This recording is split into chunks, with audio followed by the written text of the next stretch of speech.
Life as We Know It with Tom Walton. It's that time again in my life that we all dread, that periodic acceptance of the inevitable, that painful awareness that one day soon I might have to undergo a procedure that is at once unpleasant and humiliating. Colonoscopy, you say? Excellent guess, but no. I'm talking about the process of buying a new car. You'd think I'd be happy with the car I drive now, a 2013 Buick Enclave. It has all the bells and whistles one could want. It's only 4 years old, just 40,000 miles. A cool color called champagne. Leather interior. But there's a problem. It's too dang big. I have a friend who won't ride in it because he's afraid of heights. If this were an airplane, the folks in the back row would be in coach. At least 2 of them would get a window seat.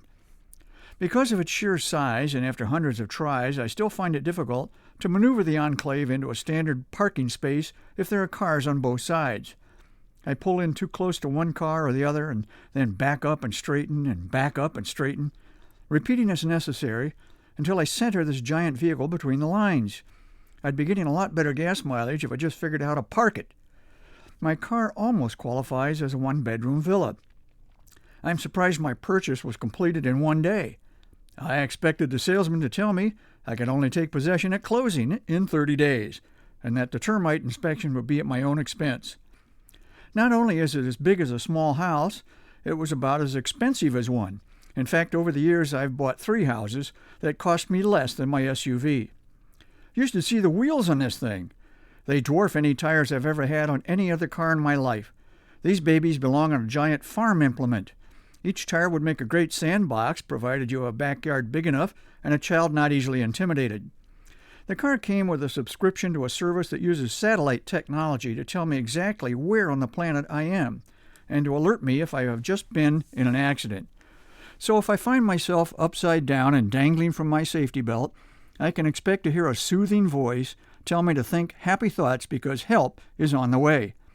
That presumes, of course, that the car and I are both still in working order.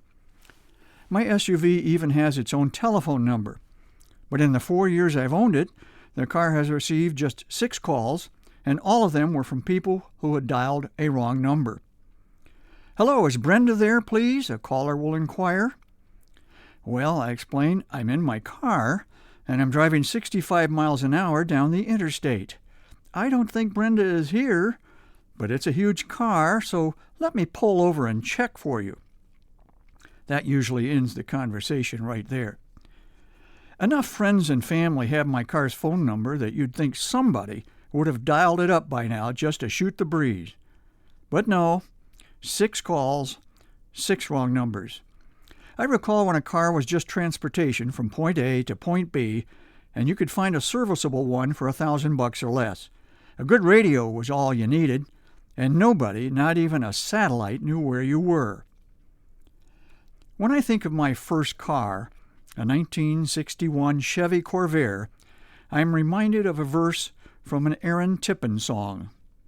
The wipers don't work, and the horn don't blow, but there ain't nothing wrong with the radio.